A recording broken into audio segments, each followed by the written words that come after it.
Hello everyone, कैसे हैं आप लोग। आज जो हम आपके सामने टॉपिक लेकर आए हैं कैपेसिटर।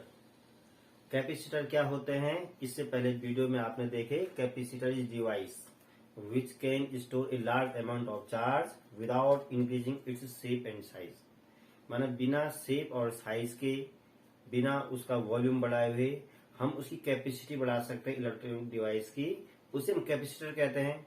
जैसे मैंने इससे पहले आपको कहा था कि जैसे कंटेनर है, वाटर कंटेनर है कोई, अगर उसमें 10 लीटर वाटर आता है तो हम उसमें 10 लीटर से ज्यादा वाटर नहीं स्टोर कर सकते हैं, बिकॉज उसकी कैपेसिटी 10 लीटर है।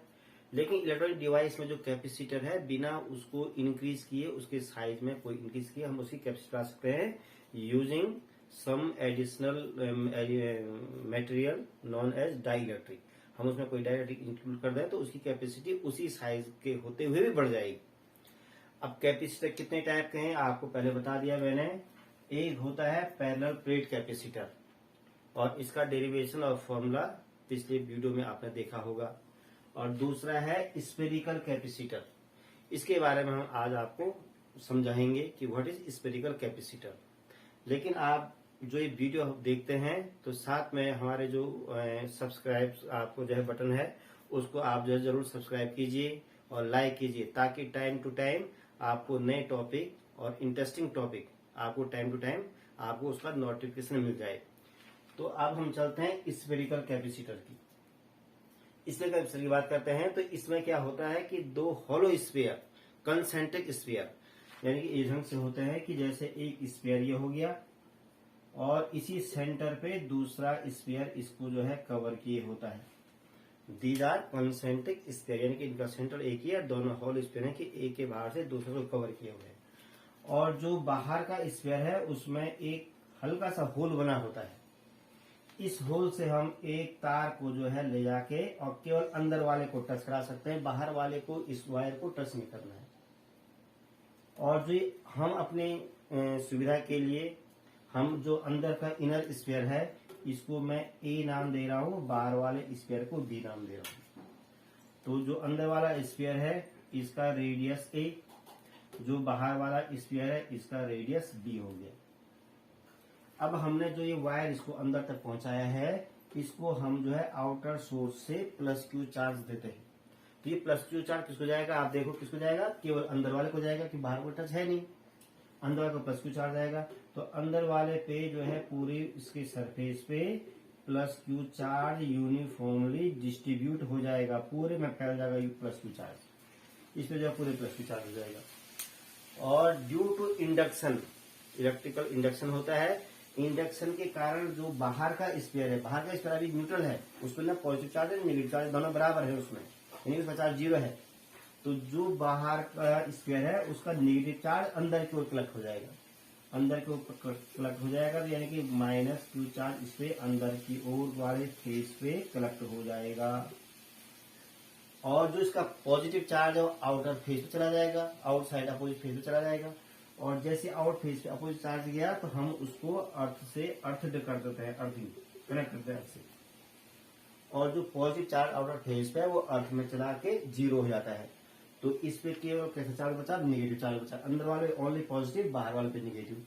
तो ये एक प्रकार से पॉजिटिव नेगेटिव चार्ज का कॉम्बिनेशन हो गया। किसी भी स्फीयर के सरफेस पे जो कि चार्ज स्फीयर होता है उसके सरफेस पे पोटेंशियल क्रिएट हो जाता है, जिसको हम हिंदी में विभवांतर भी कहते हैं। पोटेंशियल क्रिएट हो जाता है और स्फीयर के सरफेस पे जो पोटेंशियल है उसका फॉर्मूला है V = 1/4πε0 Q/r। R का मीनिंग है रेडियस ऑफ स्फीयर। किसी भी स्फीयर के सरफेस पे जो पोटेंशियल होगा, स्फीयर चार्ज होना चाहिए, यहाँ पे दोनों स्फीयर चार्ज हैं, अंदर वाला पॉजिटिव चार्ज है, बाहर वाला नेगेटिव चार्ज है। तो स्फीयर पे जो है इतना पोटेंशियल जाएगा।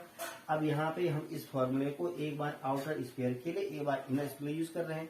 इनर वाले में रेडियस स्मॉल ए है और आउटर वाले में बी है, यानी कि आर की जगह हमें एक बार ए रखना है, एक बार बी रखना है।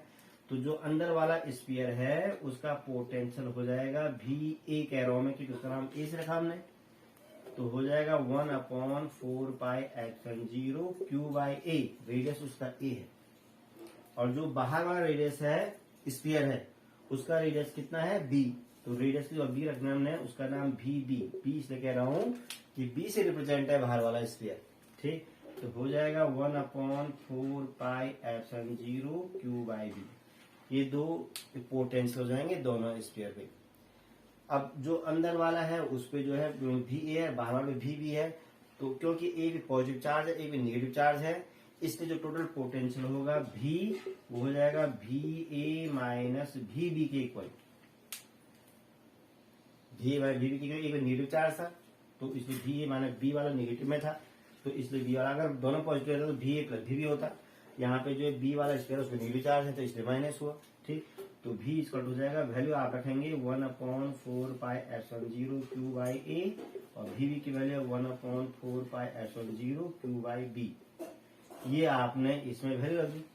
आज को सॉल्व करेंगे, आपको देख रहे हैं कि दोनों में कॉमन क्या है 1/4πε0, इसको एप्सिलॉन नॉट भी पढ़ते हैं एप्सिलॉन 0 का। अब इसकी मैं इसकी वैल्यू बताऊंगा, लेकिन आपको जो है इसको कॉमन ले सकते हैं 1/4πε0, यहाँ भी है यहाँ भी है और Q भी दोनों में कॉमन है, तो आप लेंगे V इक्वल टू 1/4πε0 और Q इतना कॉमन ले लिया आपने। अब कॉमन का क्या बचा 1/A माइनस 1/B, तो यहाँ पे बचा 1/A माइनस 1/B।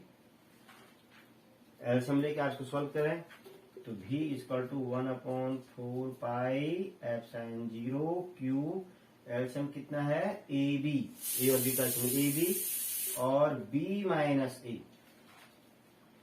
ये हो गया B माइनस A। तो इतना पोटेंशियल है स्पेयर पे, जो ये कैपेसिटर बना स्पेयर कैपेसिटर उस पे इतना पोटेंशियल है।